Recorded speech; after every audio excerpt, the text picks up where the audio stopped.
Hello दोस्त, welcome to my channel Jagdeep classes. आज हम स्टार्ट करने जा रहे हैं परिवहन यानी बायोलॉजी चैप्टर 3 परिवहन का क्वेश्चन आंसर सीरीज। ठीक है ना। बायोलॉजी में हम 1 2 3 कंप्लीट कर चुके हैं और बोर्ड पर चैप्टर 1 बता दिए हैं, 2 3 जो है कॉपी पर बताए हैं। ठीक है ना। तो टू का हम क्वेश्चन आंसर करवा दिए, 1 का करवा दिए, आज कराने जा रहे हैं 3 का।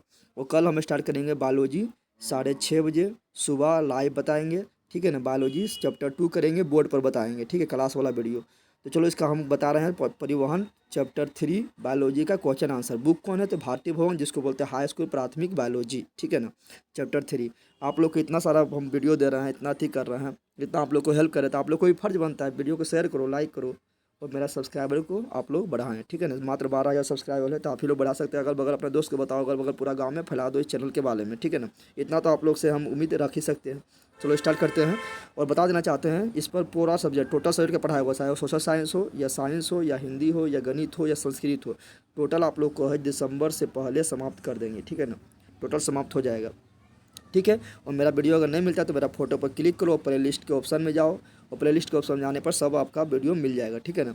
और एक मेरा चैनल है नया जो बनाए हैं, ठीक है, जगदेव ब्लॉग है, इसको भी जाके आप लोग सब्सक्राइब कर लो। VLOG ब्लॉग, मेरा फोटो देख कर सब्सक्राइब करना। ठीक है ना।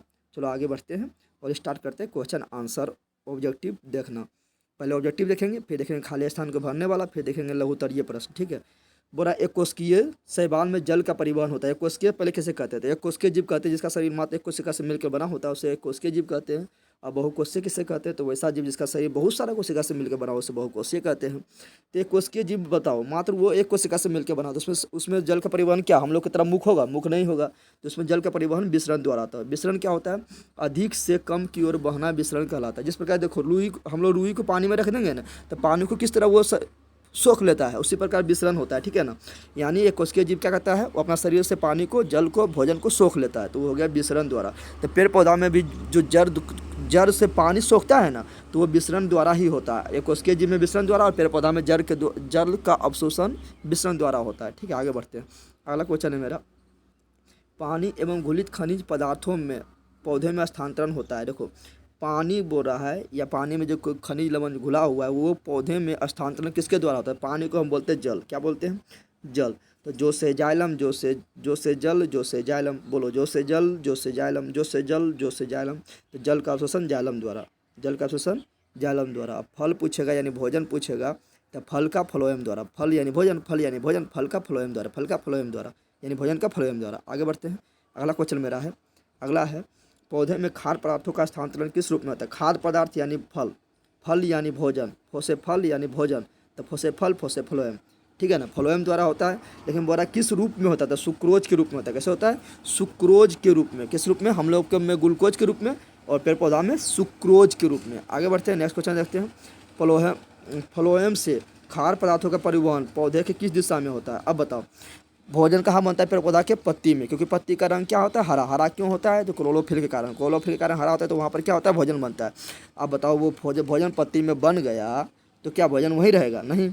अब वो पत्ती से भोजन थी, पेड़ पौधे के जड़ को चाहिए, तना को चाहिए, उसके हर डाली को चाहिए, सभी डाली को चाहिए। यानी भोजन का परिवहन ऊपर भी होगा, नीचे भी होगा। यानी ऊपर की दिशा में भी, मान लो ये पेड़ है, इसका पत्ती मान ले यहाँ है, तो यहाँ यहाँ भोजन बन गया तो भोजन यहीं रहेगा क्या? नहीं, ऊपर भी जाएगा, ऊपर तनाव वाला, नीचे तनाव वाला, जड़ तक जाएगा। यानी ऊपर नीचे दोनों दिशा में जल का भोजन का परिवहन होता है। किसके द्वारा होता है? तो फ्लोएम के द्वारा। आगे बढ़ते हैं।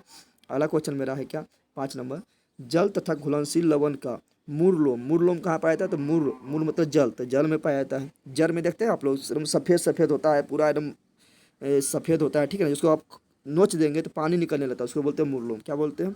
से पत्तियों तक पहुँचने की क्रिया किस उत्तक द्वारा संचालित होता है? तो देखो यहाँ जल के बारे में पूछा कि जल किसके द्वारा जाता है, तो जो से जल, जो से जाइलम, तो यहाँ बोलेंगे जाइलम के द्वारा। नेक्स्ट देखते हैं। नेक्स्ट मेरा है, रक्त, इनमें किसकी उपस्थिति के कारण लाल होता है? तो रक्त का रंग लाल होता है हीमोग्लोबिन के कारण। बोलो, रक्त का रंग लाल हीमोग्लोबिन, रक्त का रंग लाल हीमोग्लोबिन। और पेड़ पौधे की पत्ती का रंग लाल क्लोरोफिल के कारण। ठीक है ना। अब मूत्र का रंग पीला यूरोक्रोम के कारण। मूत्र का रंग पीला यूरोक्रोम, क्या बोल रहे हैं हम? यूरोक्रोम के कारण। ठीक है। तो लाल, रक्त का लाल रंग हीमोग्लोबिन, पत्ती का हरा रंग क्लोरोफिल और मूत्र का पीला रंग यूरोक्रोम। ये तीनों काफ़ी इंपॉर्टेंट क्वेश्चन है, ठीक है। और हीमोग्लोबिन में कौन सा धातु पाया जाता है? तो हीमोग्लोबिन में पाया जाता है लोहा। क्या पाया जाता है? लोहा। और क्लोरोफिल में क्या पाया जाता है? मैग्नीशियम। ये भी याद रखना है आप लोग को, ठीक है। चलो आगे बढ़ते हैं। फटाफट आप लोग लाइक शेयर और कमेंट करें, ठीक है। आगे बढ़ते हैं। अगला क्वेश्चन है मेरा, शुद्ध या ऑक्सीजनित रक्त, यानी वैसा रक्त जिसमें ऑक्सीजन मिला उसे बोलते हैं शुद्ध रक्त या ऑक्सीजनित रक्त। हृदय से शरीर के विभिन्न भागों में ले जाने वाली रक्त वाहिनियाँ क्या कहलाती है? तो हृदय से शरीर के विभिन्न भाग में शुद्ध रक्त को ले जाने वाला वाहिनियाँ को हम क्या बोलते हैं? धमनी। क्या बोलते हैं? क्योंकि धमनी में शुद्ध रक्त बहता है और शुद्ध रक्त को कौन ले जाता है? तो धमनी ले जाता है। और कहाँ ले जाता है? तो हृदय से शरीर के प्रत्येक कोशिका तक पहुँचाता है, तो धमनी हो जाएगा। और फिर धमनी में वहाँ पर क्या होता है? ग्लूकोज का ऑक्सीकरण होता है। जब ग्लूकोज यानी C6H12O6 का ऑक्सीकरण होता है ऑक्सीजन की उपस्थिति में, तो क्या बनता है CO2 बनता है, जल बनता है और काफ़ी मात्रा में ऊर्जा मिलता है। हम लोग को क्या मिलता है? एनर्जी मिलता है, ठीक है ना। तभी तो हम लोग दिन भर चलते रहते हैं, तो हम लोग को एनर्जी मिलता है। तो जल तो हम शरीर में रह जाता है, ऊर्जा हम लोग को शरीर में रह जाता है, लेकिन CO2 हमारे लिए नुकसानदायक होता है। फिर ये CO2 क्या होता है? सीरा में चला जाता है। कहाँ जाता है? सीरा में। सीरा से होते हुए फिर जाता है फेफड़ा में, हृदय में। हृदय से फिर जाता है फेफड़ा में। फेफड़ा से हमारे शरीर से बाहर निकल जाता है। तो धमनी में शुद्ध रक्त और सीरा में अशुद्ध रक्त, ठीक है ना।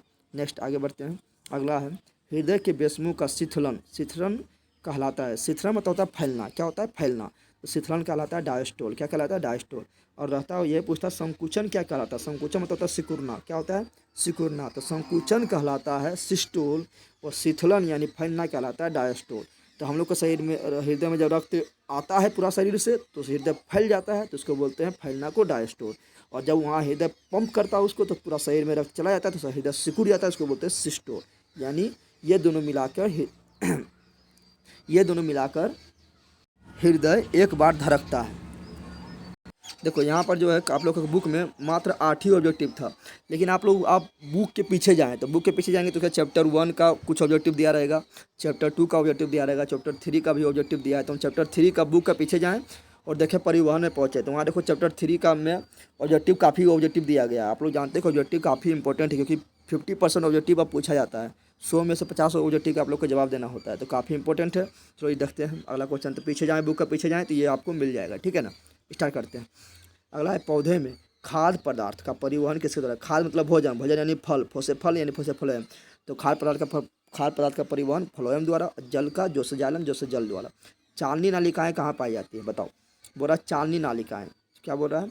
चालनी नालिकाएँ कहाँ पाई जाती है? तो चालनी, बता चालना किसको है? भोजन को चालना है, भोजन को चालते हैं हम लोग, तो जगह भोजन यानी जाइलम में। तो चालनी नालिका याद रखना कहाँ पाया जाता है? फ्लोएम में। चालनी नालिका कहाँ पाया जाता है? फ्लोएम में। आगे बढ़ते हैं। तो इसका आंसर हो जाएगा फ्लोएम। याद कैसे रखना है? तो देखो हम लोग पानी को थोड़ी चालते हैं, जल को थोड़े हम लोग चालते हैं, आटा को चालते हैं। तो आटा क्या है? भोजन है, यानी आटा हो गया फल, तो फ्लोएम भोजन का परिवहन फ्लोएम के द्वारा। तो चालने नालिकाएँ फ्लोएम में। लेकिन पूछेगा वाहिकाएँ यानी वाहिनिकाएँ। वाहिकाएँ यानी वाहन करने वाला, या वाहिनिकाएँ, वाहिकाएँ या वाहिनिकाएँ यानी पंप। तो बताओ पंप से क्या बहता है? पानी बहता है। तो वाहिकाएँ और वाहिनिकाएँ कहाँ पाए? तो फिर बोलना है जाइलम में। चालनिकाएँ पूछेगा तो फ्लोएम में, और वाहिकाएँ और वाहिनिकाएँ किसमें पाया जाता है? तो बोलना है जाइलम में, और चालनी नालिकाएँ फ्लोएम में। आगे बढ़ते हैं, नेक्स्ट क्वेश्चन देखते हैं। नेक्स्ट मेरा है, पौधे के बाहरी वायवीय भागों से जलवाष्प के निकलने की क्रिया को क्या कहलाता है? तो वाष्पोत्सर्जन, यानी पौधे के पत्ती के द्वारा, तना के द्वारा पानी निकलना, यानी वाष्प के रूप में पानी का उड़ना क्या कहलाता है? वाष्पोत्सर्जन कहलाता है। और आप लोग को जानना चाहिए कि पानी, अगर मान लो कोई पेड़ पौधा है, वो 100 लीटर पानी अगर जड़ के द्वारा ग्रहण करता है, तो उसमें से 90 लीटर पानी वो क्या करता है? वाष्पोत्सर्जन यानी उड़ा देता है, ठीक है ना।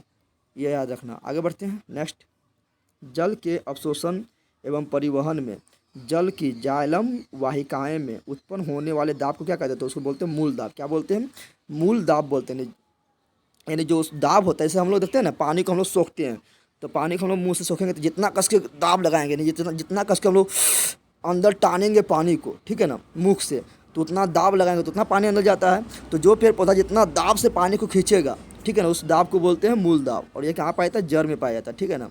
आगे बढ़ते हैं। अगला क्वेश्चन है, खनिज लवणों के अवशोषण पौधे किस रूप में करते हैं? तो खनिज लवण यहाँ हो गई, जैसे हम लोग सोडियम क्या है? खनिज लवण है। कैल्शियम क्या है? खनिज लवण है। मैग्नीशियम क्या है? खनिज लवण है। तो आयन के रूप में होता है। ये होता है प्लस प्लस प्लस। मान लो क्लोरीन है, तो क्लोरीन क्या है? और धातु है, तो माइनस हो जाएगा, तो आयन के रूप में होता है। कैसा रूप में होता है? आयन के रूप में, तो यहाँ पर गो नंबर सही हो जाएगा। नेक्स्ट क्वेश्चन देखते हैं। नेक्स्ट है क्या, बोल रहा है कि औसतन एक पेड़ अपने जीवन काल में अपने भार के कितने गुना जल अवशोषित करता है। मान लो एक पेड़ कितना है, तो मान लेते हैं हम एक पर 500 केजी का है। कितना है, 500 केजी।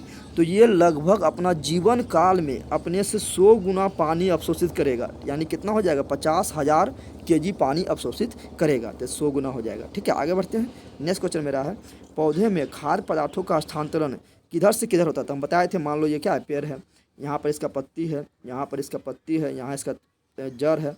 बताओ भोजन बना कहाँ, पत्ती में। भोजन कहाँ बना, पत्ती में। तो पत्ती में नहीं रह जाएगा ना, तना कहेगा भाई हमको भी दो, जड़ बोलेगा ये भाई हमको भी दो। नहीं तो पत्ती अगर भोजन सब रख लेगा तो तना इसका मर जाएगा, जड़ तो मर जाएगा। तो पत्ती से तना, पत्ती से भोजन कहाँ जाएगा, फ्लोएम द्वारा। तना में जाएगा तो तना कहाँ, ऊपर है तो ऊपर भी जाएगा, नीचे है तो नीचे भी जाएगा, जड़ में भी है तो जड़ में भी जाएगा। ठीक है ना,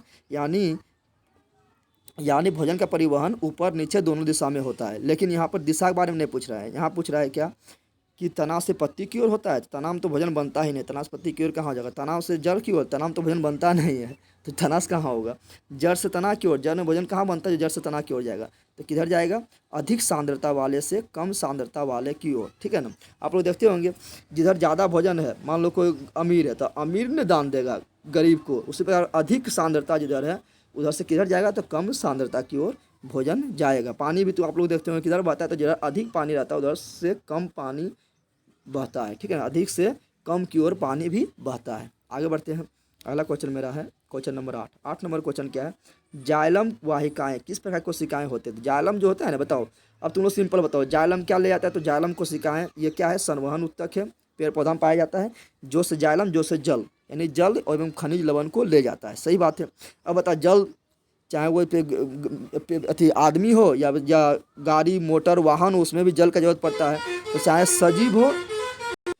सजीव हो या निर्जीव हो, उसको जल की जरूरत पड़ता है। तो हम ट्रिक से बता रहे हैं। तो जल हम लोग तो मोटर कूटर में भी डाल देते हैं, गाड़ी वाहन में भी डाल देते हैं, तो वो क्या है, वो निर्जीव है। क्या है, निर्जीव है। लेकिन भोजन कौन करता है, तो भोजन कौन ले जाता है, फ्लोएम। कौन ले जाता है, तो भोजन को ले जाता है फ्लोएम। अब भोजन हमेशा, निर्जीव हमेशा भोजन नहीं करता, भोजन हमेशा करता है सजीव। तो फ्लोएम हो गया सजीव, और जाइलम जल तो कोई भी ले लेता है, चाहे वो निर्जीव को भी हम जल से धो देते हैं। तो जाइलम हो गया मृत, और फ्लोएम भोजन। फ्लोएम यानी भोजन, क्योंकि फ्लोएम भोजन को ले जाता है, तो भोजन को ले जाने वाला हमेशा सजीव होता है। और जाइलम क्या हो गया, मृत कोशिका। आगे बढ़ते हैं। नेक्स्ट, चालनी पट्टी कहाँ अवस्थित है। चालनी पट्टी बताया था, आटा चालते हैं तो आटा क्या है, भोजन। भोजन को कौन ले जाता है, फ्लोएम, तो हो जाएगा फ्लोएम में। तो चालनी पट्टी कहाँ होगा, फ्लोएम में। तो चालनी पट्टी जाइलम वाहिकाएं में, जाइलम में तो ना होगा।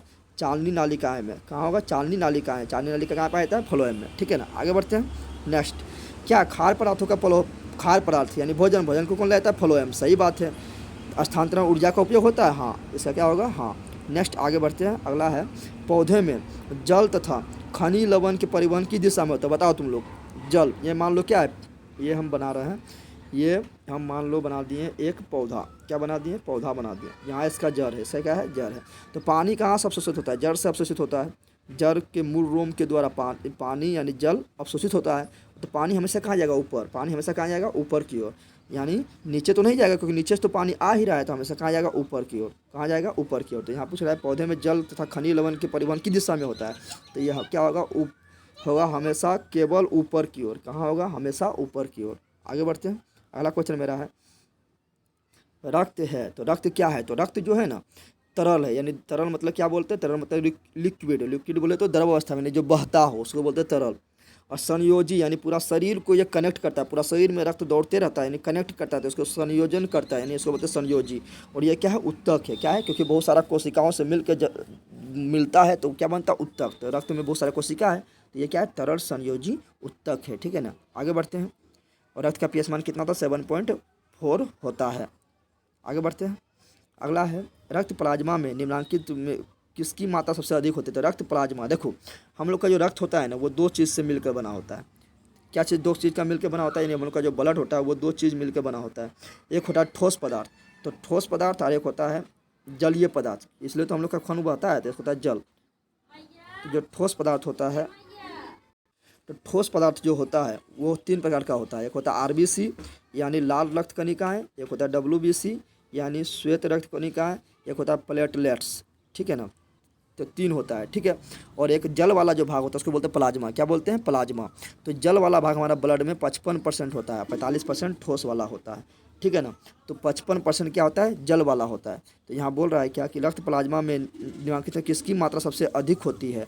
तो रक्त प्लाज्मा में सबसे अधिक मात्रा जल की होती है, क्योंकि प्लाज्मा तो जल से ही बना होता है और प्लाज्मा में लगभग 90% जल होता है, ठीक है ना। उसके बाद 9% प्रोटीन होता है, तो 90% जल, तो जल हो जाएगा। आगे बढ़ते हैं। सीरम कहलाता है, तो देखो रक्त प्लाज्मा, रक्त में पाया जाता है प्लाज्मा, यानी जो रक्त में जो पानी वाला भाग होता है उसको बोलते हैं हम प्लाज्मा। क्या बोलते हैं? प्लाज्मा, ठीक है ना। तो प्लाज्मा से अगर हम, प्लाज्मा में जो एक ठो होता है फाइब्रोनोजिन प्रोटीन, देखो यहाँ लिखा हुआ है फाइब्रोनोजिन प्रोटीन होता है। अगर और ये फाइब्रोनोजिन प्रोटीन क्या करता है? ये रक्त को जमाता है। हम लोग कहते हैं कट जाता है, ब्लड बहने लगता है, तो वहाँ पर कुछ देर बाद जम जाता है। क्यों जम जाता है? क्योंकि वहाँ पाया जाता है फाइब्रोनोजिन प्रोटीन, वो रक्त को वो क्या करता है? तो वो रक्त को जमा देता है। अगर हम प्लाज्मा से फाइब्रोनोजिन को हटा देंगे, ठीक है ना, तो वो क्या कहलाएगा? वो कहलाता है, वो क्या कहलाता है? तो वो देखो यहाँ पर लिखा है रक्त प्लाज्मा में किसकी मात्रा सबसे अधिक, सॉरी यहाँ कहाँ पर था, तो वो कहलाता है सीरम। क्या कहलाता है? सीरम किसको बोलते हैं? तो रक्त प्लाज्मा से अगर हम फाइब्रोनोजिन को हटा देंगे तो वो क्या कहलाएगा? सीरम। यानी फाइब्रोनोजिन रहित प्लाज्मा को क्या कहते हैं? सीरम कहते हैं, याद रखना है, ठीक है ना।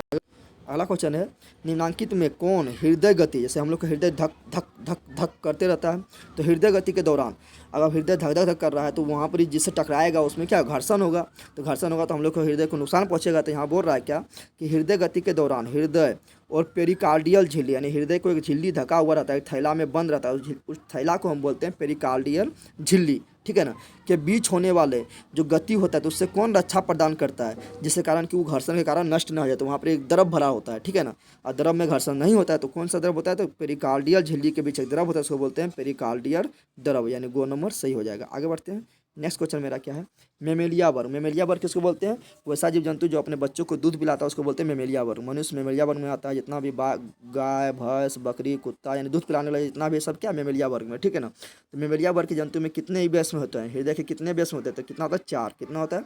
4 बेस में होते हैं, यानी 4 कमरा होता है हम लोग के हृदय में, ठीक है ना। मछली में कितना होता है? तो मछली में होता है 2। कितना होता है? 2, ठीक है ना। उसके बाद जो रेंग कर चलने वाला जीव होता है, जैसे सांप हो गया, छिपकली हो गया, जो रेंग कर चलने वाला जीव उसमें कितना होता है? 3 होता है। मेढक में भी कितना होता है? 3 होता है। पक्षी में कितना होता है? तो पक्षी में 4 होता है। और हम लोग में भी कितना होता है? 4 होता है, ठीक है ना। आगे बढ़ते हैं।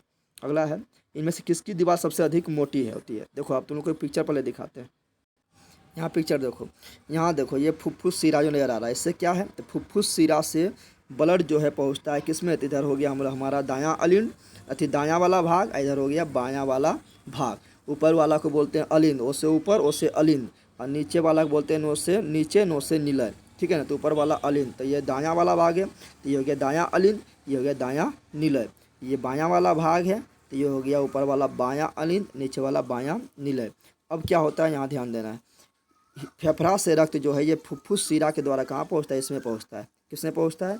तो बायां अलिंद में, फिर बायां अलिंद के बाद बायां निलय में। अब बताओ, फेफड़ा से जैसे इसमें खून पहुँचा तो खून हदाक सा यानी डब सा यहाँ गिरेगा, काफ़ी मात्रा में खून क्या होगा? खून फटाक सा कहाँ गिरेगा? यहाँ डायरेक्ट गिरेगा। तो कौन वाला भाग में गिरेगा? ये वाला भाग में गिरेगा खून डायरेक्ट। तो जब ये वाला भाग में गिरेगा तो यहाँ पर ज़्यादा दबाव उत्पन्न होगा, क्योंकि खून डायरेक्ट डब सना यहाँ गिरेगा। तो ये वाला दीवार मोटा होना चाहिए कि नहीं? और फिर यहाँ से खून धकेलेगा ऊपर, तो फिर क्या होगा? हृदय से बाहर निकलेगा, हृदय से बाहर निकलेगा तो पूरा शरीर में चल जाएगा। तो इसको धकेलने में भी ज़्यादा ताकत लग रहा है, खून को रोकने में ज़्यादा ताकत लग रहा है, तो ये दीवार मोटा होना चाहिए। तो ये दीवार क्या है? तो ये है मेरा बायां निलय, ये दायां निलय, ये बायां निलय, ये दायां अलिंद, ये बायां अलिंद। सबसे मोटा कौन होता है? सबसे मोटा होता है बायां निलय, ठीक है ना। आगे तो यही क्वेश्चन यहाँ पूछ रहा था।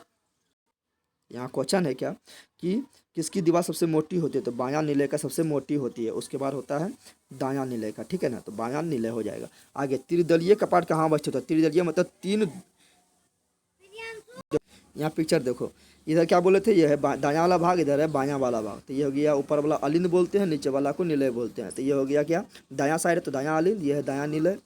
ये बायां साइड है तो दायां अलिंद, बायां अलिंद, दायां निलय, बायां निलय। तो बोल रहा है कि त्रिदलीय कपाट कहाँ पाया जाता है? तो आप लोग ये पिक्चर को ध्यान से देखो, यहाँ लिखा हुआ है ये वाला भाग, त्रिदलीय कपाट लिखा हुआ है ना।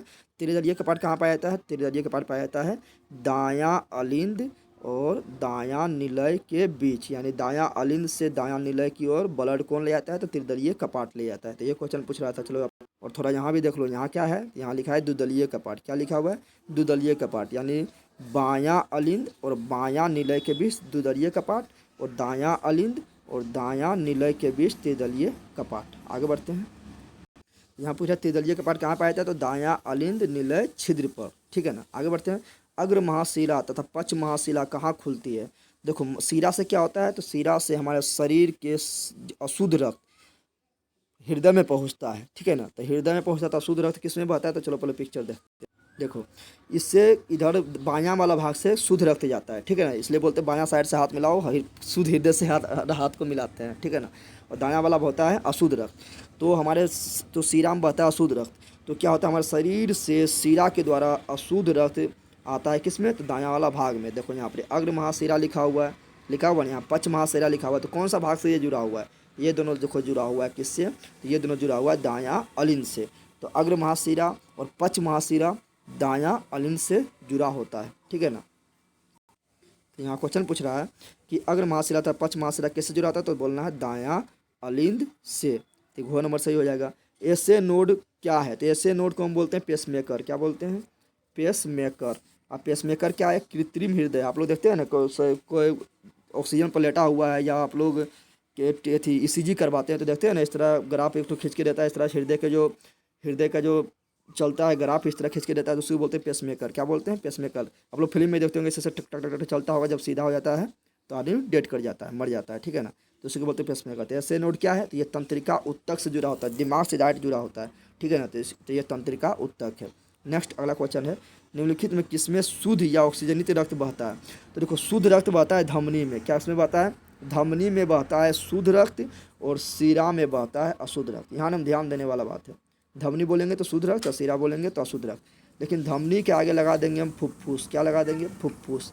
तो अभी धमनी में बोले थे शुद्ध रक्त, लेकिन बोलेंगे फुफ्फुस लगा देंगे, बोलेंगे फुफ्फुस धमनी में, तो बोलेंगे अशुद्ध रक्त।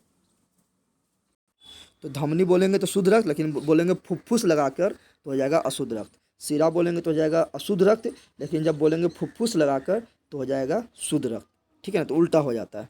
तो यहाँ बोल रहा है क्या? यहाँ बोल रहा है क्या? कहाँ पर है? निम्नांकित में किसमें शुद्ध रक्त बहता है? तो देखो धमनी में शुद्ध, लेकिन फुफ्फुस लग गया तो अशुद्ध। शिरा में अशुद्ध, लेकिन फुफ्फुस लग गया तो शुद्ध। तो शुद्ध के बारे में पूछा तो ये को नंबर सही हो जाएगा। शिरा में अशुद्ध, तो सिरिकाएं भी अशुद्ध। शिरा के छोटा रूप सिरिकाएं होता है। अगला क्वेश्चन मेरा क्या है?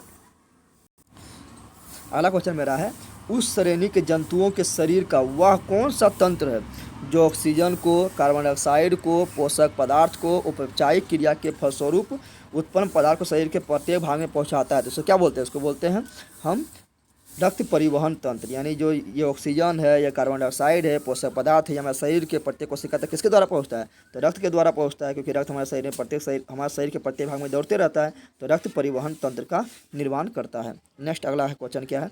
अगला है रक्त का तरल भाग प्लाज्मा कितना % होता है? तो बताए थे रक्त को 2 भाग में बांटते हैं, एक होता है ठोस भाग, एक होता है तरल भाग। तो ठोस भाग होता है 45%, तो तरल भाग कितना होगा? 55%। और 55% को बोलते हैं प्लाज्मा, तो ये होगा 55%, ठीक है ना। और प्लाज्मा क्या है? जल वाला भाग। रक्त में जो जल वाला भाग है वो है 55%।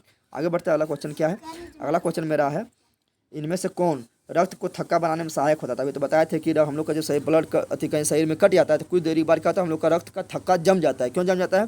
क्योंकि हमारा शरीर रक्त में पाया जाता है फाइब्रोनोजिन नामक प्रोटीन। ये क्या करता है? रक्त को जमाता है। लेकिन आप लोग को मन में आएगा डाउट कि बताओ कि हम लोग का शरीर के अंदर जब ब्लड आता है तो क्यों नहीं जमता है? तो हम लोग का शरीर के अंदर रहता है हिपेरिन नामक प्रोटीन। क्या रहता है? हिपेरिन नामक प्रोटीन रहता है। ये पगलबा क्या करता है? कहता है कि शरीर के अंदर जब तक ब्लड है तो खब्बलदार फाइब्रोनोजिन तुम ब्लड को जमा नहीं सकता है। यानी ये क्या करता है? फाइब्रोनोजिन को मार के रखता है, ठीक है ना, कि तुम ब्लड को जमा नहीं सकता है जब तक शरीर के अंदर है, ठीक है ना। लेकिन जैसे ही शरीर से बाहर रक्त निकलता है तो बेचारा ये हिपेरिन ही मर जाता है। अब बताए हिपेरिन मर गया तो फाइब्रोनोजिन क्या हो गया? आज़ाद हो गया। तो फाइब्रोनोजिन क्या करता है? ब्लड को जमा देता है। अगला क्वेश्चन क्या है? अगला है, इनमें से रक्त का रंग लाल क्यों होता है? पूछ रहा है 26 नंबर। इनमें किसके कारण रक्त का रंग लाल होता है? तो बताए थे रक्त का रंग लाल होता है हीमोग्लोबिन के कारण। और हीमोग्लोबिन में कौन सा तत्व पाया जाता है? तो लोहा पाया जाता है, बताए थे, यानी Fe पाया जाता है। और पेड़ पौधा के पत्तियों का रंग हरा क्यों होता है? तो क्लोरोफिल के कारण। क्लोरोफिल में क्या पाया जाता है? मैग्नीशियम पाया जाता है, बताए थे। मूत्र का रंग पीला क्यों होता है? यूरोक्रोम के कारण। ये सब बता दिए थे। अगला क्वेश्चन है कि ऑक्सीजन का वाहक कौन है? तो ऑक्सीजन का वाहक जो है वो हीमोग्लोबिन है। हीमोग्लोबिन क्या करता है, अपने ऊपर ऑक्सीजन को ले लेता है, बैठा लेता है और पूरा शरीर में दौड़ा देता है। तो हीमोग्लोबिन है, कौन है, हीमोग्लोबिन। नेक्स्ट क्वेश्चन क्या है मेरा, और हीमोग्लोबिन के कारण रक्त का रंग क्या होता है, लाल होता है। हीमोग्लोबिन में क्या पाया जाता है, लोहा पाया जाता है, ठीक है ना। फुफ्फुस चाप निम्नलिखित में कहाँ निकलती है, तो फुफ्फुस चाप बोल रहा है, क्या बोल रहा है, फुफ्फुस चाप निम्नलिखित में कहाँ से निकलती है, बता। तो फुफ्फुस चाप जो है ये निकलता है दायां निलय से, ठीक है ना। जैसे ये मान लो मेरा क्या है, हृदय है, ये क्या है, हृदय। तो ऊपर वाला भाग अलिंद और ऊपर वाला भाग अलिंद, नीचे वाला भाग निलय। इधर वाला दायां अलिंद, इधर वाला दायां बायां अलिंद, इधर दायां निलय, इधर बायां निलय। तो फुफ्फुस चाप जो निकलता है यहीं से निकलता है, किससे निकलता है, दायां निलय से। किससे निकलता है, दायां निलय से निकलता है, और ये रक्त को ले जाता है फेफड़ा में। तो फुफ्फुस चाप कहाँ से निकलता है, दायां निलय से। नेक्स्ट आगे बढ़ते हैं। पहला क्वेश्चन मेरा है, द्विदलीय कपाट कहाँ अवस्थित है। तो उनको पिक्चर में दिखाए थे कि ये मान लो मेरा हृदय है, तो यहाँ पर ही ऊपर वाला भाग अलिंद और नीचे वाला भाग निलय, और इसके बाद होते तो इधर पर दायां अलिंद बायां अलिंद, दायां निलय बायां निलय। तो यहाँ पर होता है त्रिदलीय कपाट। तो त्रिदलीय कपाट कहाँ होता है, दायां अलिंद और दायां निलय के बीच में छिद्र के रूप में होता है। और द्विदलीय कपाट कहाँ होता है, तो बायां अलिंद और बायां निलय के बीच में छिद्र के रूप में द्विदलीय कपाट होता है। तो द्विदलीय कपाट कहाँ होगा, तो बायां अलिंद निलय के बीच, यानी को नंबर सही होगा। आगे बढ़ते हैं। अगला 30 नंबर क्वेश्चन क्या है, महाधमनी चाप इनमें से कहाँ से निकलते हैं। देखो महाधमनी चाप जो है ना, धमनी लगा हुआ है, और धमनी में क्या बहता है, शुद्ध रक्त। क्या बहता है धमनी में, धमनी में बहता है शुद्ध रक्त। और शुद्ध रक्त कहाँ होता है, तो हृदय कौन सा भाग में होता है, तो हृदय के हम लोग जानते हैं कि हृदय के बायां वाला भाग में होता है शुद्ध रक्त। और यहाँ से खून कहाँ आता है, तो आता है बायां अलिंद में। बायां अलिंद के बाद कहाँ आता है, बायां निलय में। और बायां निलय से बाहर खून कहाँ जाता है, पूरा शरीर में। तो यहीं से जुड़ा होता है कौन, महाधमनी जुड़ा होता है। किससे जुड़ा होता है, तो ये जुड़ा होता है बायां निलय से जुड़ा होता है, ठीक है ना। और ये पूरा शरीर में खून को ले जाता है। तो ये हो जाएगा बायां निलय। तो बायां निलय कहाँ लिखा हुआ है, तो महाधमनी जुड़ा होता है बायां निलय से, यानी घ नंबर सही होगा। चलो पिक्चर में भी दिखा देते हैं आप लोग को। पिक्चर में देखो इसमें लिखा हुआ महाधमनी, यहाँ लिखा हुआ महाधमनी। तो महाधमनी देखो कहाँ से आ रहा है, ये ध्यान दो। महाधमनी देखो कहाँ से आ रहा है, तो यहाँ से आ रहा है ना। ये हो गया मेरा दायां अलिंद, ये हो गया बायां अलिंद, ये हो गया दायां निलय, ये हो गया बायां निलय। तो ये जो आया हुआ इधर से इधर, ये किससे जुड़ा हुआ, तो जुड़ा हुआ किससे, बायां निलय से। तो महाधमनी किससे जुड़ा होता है, निलय से, ठीक है ना। तो बायां निलय से। आगे बढ़ते हैं। अगला क्वेश्चन है क्या, अगला क्वेश्चन बोल रहा है कि रक्त परिवहन के दौरान हृदय में रक्त का भरना यानी फैलेगा। तो फैलने को बोलते हैं हम क्या, फैलने को बोलते हैं डायस्टोर। क्या बोलते हैं, डायस्टोर, यानी शिथिलन। और फिर बाहर निकलना, तो बाहर निकलेगा रक्त, क्या होगा, हृदय सिकुड़ जाएगा तो उसको बोलते हैं सिस्टोर। क्या बोलते हैं, संकुचन यानी सिस्टोर। तो दोनों एक साथ बोल दिया तो क्या होगा, हृदय चक्र। खाली बोलता भरना तो यानी फैल जाता तो होता डायस्टोर, फिर अगर रक्त बाहर निकल गया तो सिकुड़ जाता तो होता सिस्टोर। लेकिन दोनों बोले तो होगा हृदय चक्र, ठीक है ना।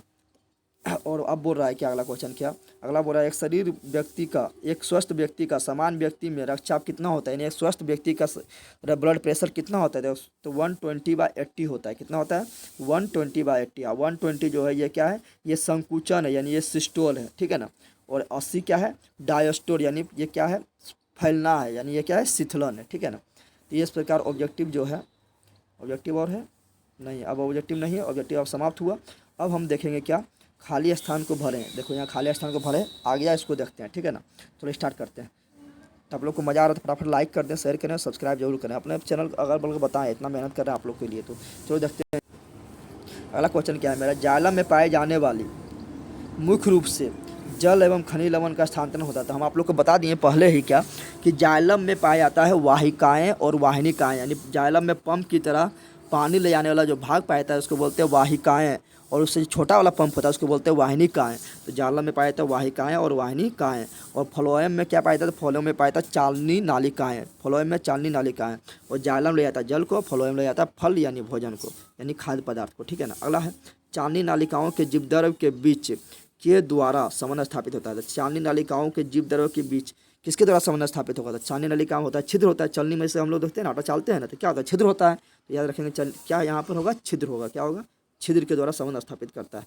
नेक्स्ट क्वेश्चन है मेरा क्या, नेक्स्ट है मृदा से जल का अवशोषण। तो मृदा यानी मिट्टी से पेड़ पौधा जड़ के द्वारा जल का अवशोषण करता है। तो किसके द्वारा करता है, तो मूल रोम। मूल मतलब जड़, और जो जड़ में जो रोम पाया जाता है उसको बोलते हैं मूल रोम। तो मूल रोम के द्वारा जल का अवशोषण करता है। कौन विधि द्वारा करता है? तो विसरण विधि द्वारा। विसरण विधि द्वारा। विसरण विधि क्या बोलते हैं? इसे रुइया पानी डाल लेता है उसको बोलते हैं विसरण विधि। क्या बोलते हैं? विसरण विधि। आगे बढ़ते हैं। अगला क्वेश्चन मेरा क्या है? अगला क्वेश्चन है पौधे में जल का लगातार अवशोषण किस पर निर्भर करता है? तो जितना, जैसे हम लोग कितना पानी पिएंगे किस पर निर्भर करेगा? जितना पानी निकालेंगे उतना ज़्यादा पानी पिएंगे। तो पेड़ पौधा कैसे पानी निकालता है? तो वाष्पोत्सर्जन के द्वारा निकलता है। तो वो कितना अवशोषण करेगा इस बात पर निर्भर करेगा कि वो कितना पानी निकाल रहा है, कितना पानी वाष्प के रूप में वाष्पोत्सर्जन कर रहा है। अगला है क्या? अगला है और डैश के फलस्वरूप सतत जल स्तंभ का निर्माण होता है। तो देखो वाष्पोत्सर्जन यानी कितना पानी वो बाहर निकाल रहा है, उतना ज़्यादा पानी ऊपर जाएगा फिर जड़ के द्वारा, ठीक है ना। और उसका मूल दाब यानी जड़ के द्वारा कितना दाब लगाया जा रहा है। जैसे हम लोग पानी पीते हैं तो कस के पानी टालेंगे तो ज़्यादा पानी अंदर जाएगा, जितना दाब लगाएंगे उतना ज़्यादा पानी अंदर जाएगा। तो वाष्पोत्सर्जन और मूल दाब के फलस्वरूप सतत जल स्तंभ का निर्माण होता है। यहाँ भर देना है। आगे बढ़ते हैं। अगला क्वेश्चन मेरा क्या है? दायां और बायां निलय एक दूसरे से अलग होता है। जैसे मान लो ये क्या है मेरा, ये मेरा फेफड़ा है, तो बोला दायां और बायां निलय। तो ऊपर वाला अलिंद हो गया, ऊपर वाला भाग ये क्या हो गया अलिंद, और नीचे वाला क्या हो गया निलय। तो बोला दायां और बायां, तो इधर वाला हो गया दायां निलय, इधर वाला हो गया बायां निलय। तो ये दोनों किसके द्वारा अलग होता है? तो देखो ये दोनों अंतर कर रहा है, तो अंतर करने वाला ये है जिस पर हम चीख रहे हैं। तो ये अंतर कर रहा है तो बोलेंगे अंतला। किसको अंतर कर रहा है? तो अंतरा निलय को अंतर कर रहा है, तो अंतरा निलय। और ये भित्ति के रूप में होता है तो उसको बोलते हैं अंतरा निलय भित्ति। अंतर कर रहा निलय को तो बोलेंगे अंतरा। किसको अंतर कर रहा है? तो निलय को तो बोलेंगे अंतरा निलय। और ये भित्ति है तो इसको बोलेंगे भित्ति। तो अंतरा निलय भित्ति यहाँ पर होगा। आगे बढ़ते हैं। महाधमनी एवं उनकी मुख्य शाखाओं में रक्त का प्रवाह का दबाव क्या कहलाता है? तो रक्त दाब कहलाता है। क्या कहलाता है? यानी ब्लड प्रेशर कहलाता है। कितना होता है एक स्वस्थ मनुष्य का? तो 120/80 होता है, ठीक है ना। आगे बढ़ते हैं। अगला है धमनियाँ शुद्ध। धमनी क्या ले जाता है? बताते धमनी शुद्ध रक्त ले जाता है और सीरा अशुद्ध रक्त ले जाता है। लेकिन धमनी के पहले अगर फुफ्फुस लग जाएगा तो उल्टा हो जाता है। नहीं, धमनी ले जाता है शुद्ध रक्त, लेकिन बोलेंगे फुफ्फुस धमनी तो अशुद्ध रक्त। सीरा ले जाता है अशुद्ध रक्त, लेकिन बोलेंगे फुफ्फुस सीरा तो शुद्ध रक्त, ठीक है ना। तो धमनी शुद्ध यानी शुद्ध को ही बोलते हैं ऑक्सीजनित रक्त, जिसमें ऑक्सीजन मिला हो। तो यहाँ लिखना ऑक्सीजनित रक्त को शरीर के विभिन्न भाग में ले जाता है। नेक्स्ट क्वेश्चन क्या है? उत्तक कोशिकाओं के बीच स्थित सहित रक्त प्लाज्मा को रसिका कहते हैं। तो उत्तक कोशिकाओं के बीच स्थित WBC सहित यानी श्वेत रक्त कणिकाएं यानी व्हाइट ब्लड सेल्स। तो WBC सहित रक्त प्लाज्मा को यानी WBC और रक्त प्लाज्मा, RBC नहीं, WBC और रक्त प्लाज्मा होना चाहिए। RBC नहीं, लाल रक्त कणिका को बाहर हटा दो, उसको हटा दो, और WBC रहे और रक्त प्लाज्मा रहते, दोनों के एक साथ बोलते हैं क्या? लसिका या लिम्फ या उत्तक द्रव कहते हैं, ठीक है। आगे बढ़ते हैं। अगला क्वेश्चन क्या है? ये सब तो हो गया। अब अति लघुत्तरीय प्रश्न क्या है? अति लघुत्तरीय प्रश्न। अति लघुत्तरीय प्रश्न का आंसर देखते हैं। अति लघुत्तरीय प्रश्न मेरा क्या है? यहाँ पर बोल रहा है क्या? जीवों के शरीर में पदार्थों के स्थानांतरण के लिए विकसित तंत्र को क्या कहते हैं? जो पदार्थ को स्थानांतरण करता है, यानी पदार्थ को जो एक स्थान से दूसरे स्थान में परिवहन करता है उसे क्या बोलते हैं? परिवहन तंत्र। तो यहाँ लिखना है परिवहन तंत्र कहते हैं। आगे संवहन उत्तक किसे कहते हैं? तो वैसा उत्तक जो जल एवं खनिज लवण एवं भोजन को परिवहन करता है उसे संवहन उत्तक कहते हैं, ठीक है ना। 3 नंबर चालनी नलिकाएं कहाँ पाए? तो चालनी नलिकाएं चालते हैं क्या? आटा क्या है? भोजन को क्या बोलते हैं? खाद्य पदार्थ। खाद्य पदार्थ को कौन ले जाता है? तो ले जाता है फ्लोएम। तो चालनी नलिका कहाँ पाया जाता है? तो फ्लोएम में। और वाहिकाएं और वाहिनिकाएं कहाँ पाया जाता है? तो जाइलम में, ठीक है ना। अगला है क्या? अगला है वाष्पोत्सर्जन किसे कहते हैं? तो वाष्पोत्सर्जन किसे कहेंगे? तो वाष्पोत्सर्जन किसे कहते हैं? तो पेड़ पौधा से पत्तियों के रंध्रों के द्वारा जल का बाहर निकलना, जल का वाष्प के रूप में बाहर निकलना वाष्पोत्सर्जन कहलाता है। स्थानांतरण क्या है? तो खाद्य पदार्थों को या खनिज लवण को या जल का एक स्थान से दूसरे स्थान तक परिवहन होना क्या कहलाता है? स्थानांतरण कहलाता है। अगला 6 नंबर क्वेश्चन क्या है? अगला क्वेश्चन है मेरा खाद्य पदार्थों का स्थानांतरण किस रूप में होता है? तो पेड़ पौधा में खाद्य पदार्थ का स्थानांतरण सुक्रोज के रूप में होता है। किसके रूप में होता है? सुक्रोज के रूप में होता है। और ये सभी दिशाओं में होता है, क्योंकि पत्ते में भोजन बनता है तो ये सभी दिशा में भोजन जाएगा तब ना सबको भोजन मिलेगा। अगला है खनिज लवणों का अवशोषण किस रूप में होता है? तो खनिज लवण का अवशोषण जो है ये किस रूप में होता है? तो खनिज लवण का अवशोषण होता है हमेशा जड़ से तना की ओर, यानी हमेशा नीचे से ऊपर की ओर, ठीक है ना, जालम के द्वारा। अगला है खाद्य पदार्थों का स्थानांतरण क्यों जरूरी होता है? तो खाद्य पदार्थों का स्थानांतरण क्यों जरूरी है बताना है। तो क्योंकि पेड़ पौधा में भोजन कहाँ बनता है? तो बनता है पत्ती में। तो पत्ती से पेड़ पौधा के प्रत्येक भाग तक भोजन को पहुंचाने के लिए खाद्य पदार्थों का स्थानांतरण जरूरी होता है। अगला है रक्त के विभिन्न अवयव के नाम लिखे। तो रक्त में एक ठोस वाला भाग होता है, एक तरल वाला भाग होता है। ठोस भाग को में 3 भाग होता है। एक होता है आरबीसी यानी लाल रक्त कणिकाएं, डब्ल्यूबीसी यानी श्वेत रक्त कणिकाएं, एक होता है प्लेटलेट्स यानी रक्त बिंबाणु या थ्रोम्बोसाइट इसको बोलते हैं, और एक होता है जल वाला भाग जिसको बोलते हैं प्लाज्मा। तो ये लिख देना है। अगला मेरा क्या है, अगला है रक्त परिसंचरण तंत्र के 3 प्रमुख अवयव के नाम लिखे। तो रक्त परिसंचरण तंत्र के 3 प्रमुख अवयवों के नाम लिखना है। तो रक्त किससे किससे बहता है उस तीनों के नाम लिखना है। तो एगो लिख देते हैं धमनी, धमनी में शुद्ध रक्त। तो एक लिख दिए धमनी, दूसरा लिख दिए क्या, सीरा, क्या लिख दिए, सीरा, और तीसरा लिख देते हैं हृदय, क्योंकि हृदय ही तो रक्त को पंप करता है। तो 3 प्रमुख अवयव का नाम लिख दिए जो तीनों काफ़ी इंपॉर्टेंट था। तो 3 को लिख दिए। आगे बढ़ते हैं। रक्त किस प्रकार का उत्तक है। तो बताया था रक्त क्या है, तरल है। क्या है, तरल है यानी द्रव अवस्था में पाया था, यानी बहेगा। तो तरल संयोजी उत्तक है, पूरा शरीर को क्या करता है, जोड़ के रखता है। तो बोलते हैं तरल संयोजी उत्तक। तो रक्त कैसा उत्तक है, तो रक्त तरल संयोजी उत्तक है। अगला क्वेश्चन क्या है मेरा, लाल रक्त कोशिकाओं का निर्माण शरीर में कहाँ होते थे। लाल रक्त कोशिका का निर्माण शरीर में कहाँ होता है। तो ये कहाँ पर होता है, तो हड्डी के बीच में यानी खोल बीच में जो गुफा होता है यानी खोल जो होता है उसमें होता है। उसको बोलते हैं क्या, उसको बोलते हैं अस्थि मज्जा। क्या बोलते हैं, अस्थि मज्जा। आप लोग जब मटन खाते होंगे तो जो आप लोग जब हड्डी को जो चूसते हैं ना, तो बीच में जो भाग निकलता है उसी को बोलते हैं अस्थि मज्जा। यानी हड्डी के बीच में जो खोल होता है उसको बोलते हैं अस्थि मज्जा। तो आरबीसी का यानी रक्त लाल रक्त का निर्माण कहाँ होता है, तो अस्थि मज्जा में होता है, ठीक है ना। और डब्ल्यूबीसी का भी निर्माण कहाँ होता है, तो अस्थि मज्जा में भी होता है। यानी श्वेत रक्त कोशिका का निर्माण भी कहाँ होता है, तो अस्थि मज्जा में। अगला मनुष्य में, अगला क्वेश्चन मेरा है, मनुष्य में लाल और श्वेत रक्त कोशिकाओं में कौन दूसरे की अपेक्षा बहुत कम होती है। देखो लाल रक्त कोशिका जो मनुष्य के शरीर में बहुत ज़्यादा होता है, ठीक है ना। ये होता है 40:1 में, यानी लाल रक्त कोशिका 40 गो है तो श्वेत रक्त कोशिका कितना होगा, 1 गो होगा। तो कौन ज़्यादा होता है, लाल रक्त कोशिकाएँ ज़्यादा होता है, ठीक है। आगे बढ़ते हैं। रक्त का लाल क्यों दिखता है, तो रक्त हीमोग्लोबिन के कारण लाल दिखता है। तो रक्त का लाल क्यों दिखता है, तो लिखना है हीमोग्लोबिन के कारण, ठीक है ना। और पेड़ पौधा का रंग हरा क्यों होता है, तो क्लोरोफिल के कारण। अगला मनुष्य के हृदय में 4 कौन कौन से बेस में होते हैं। तो बताए थे, अभी हम पिक्चर भी दिखा रहे थे। तो बताए थे मनुष्य के शरीर में क्या आता है, 4 बेस में होता है। ऊपर वाला को बोलते हैं अलिंद, और नीचे वाला को ये हो गया निलय, नो से नीचे नो से निलय, ओ से ऊपर ओ से अलिंद। इधर वाला को बोलते हैं दायां भाग, इधर वाला को बोलते हैं बायां भाग।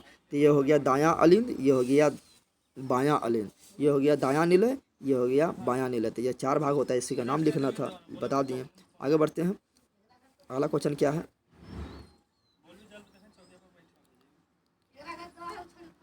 अगला है मेरा क्या, ये तो हो गया मेरा 15 नंबर क्वेश्चन।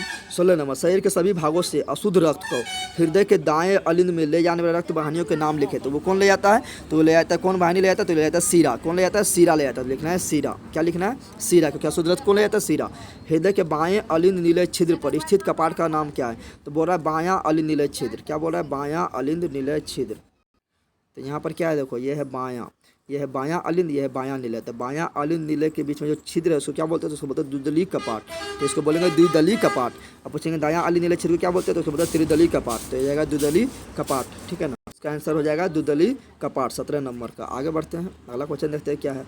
अगला क्वेश्चन मेरा है, फेफड़े से शुद्ध रक्त को बाएं अलिंद से ले जाने वाले रक्त वाहिनियों का नाम क्या है। देखो यहाँ पर बोला फेफड़ा में जो शुद्ध रक्त हो गया है उसको बाएं अलिंद में ले जाने रक्त वाहिनियों का क्या नाम है। तो पहले पिक्चर देखो, देखो ये जो दिखाई दे रहा है 2 गो, ये फेफड़ा से जुड़ा होता है। ये फेफड़ा से करता है, शुद्ध रक्त को कहाँ ले जाता है, बायां अलिंद में ले जाता है। तो उसका नाम क्या है, तो उसको बोलते हैं फुफ्फुस सिरा। तो इसका नाम होगा फुफ्फुस सिरा। तो इसका आंसर हो जाएगा फुफ्फुस सिरा। आगे बढ़ते हैं।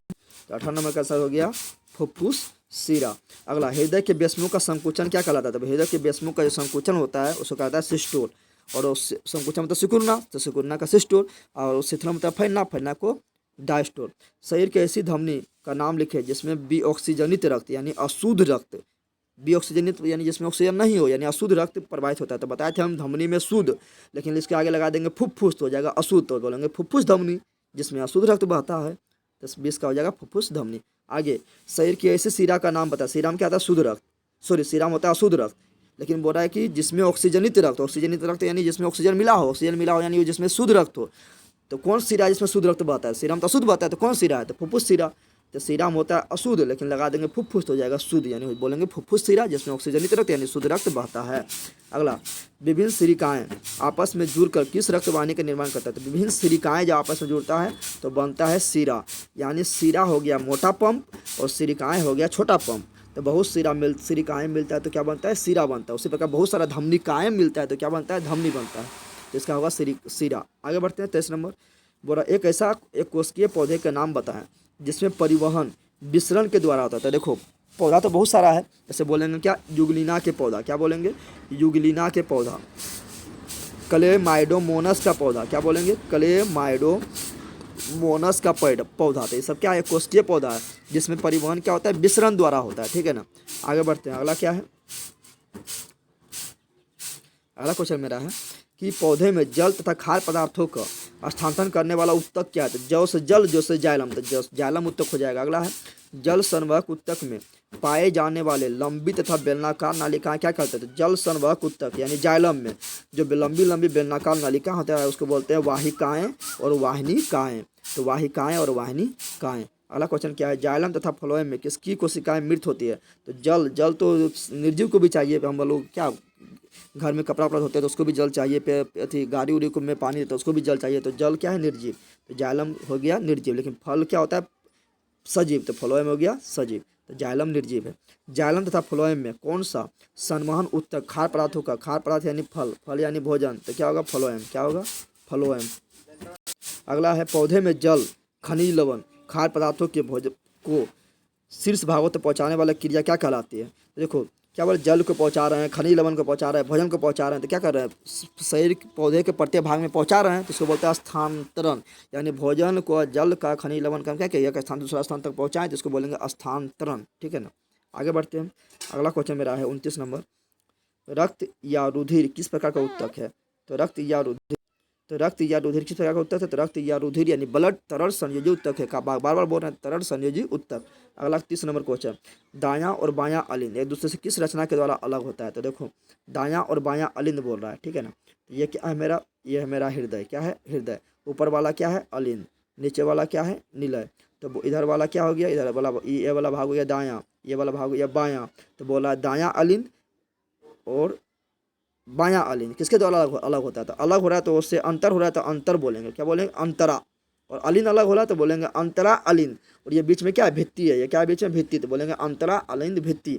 और नीले का अलग हुआ तो नीले क्या है? नीचे वाला क्या है? निलय। तो नीले को बोलेंगे अंतरा निलय भित्ति। तो नीला अलग हुआ तो अंतरा निलय भित्ति, अलिंद अलग हुआ तो अंतरा अलिंद भित्ति। आगे बढ़ते।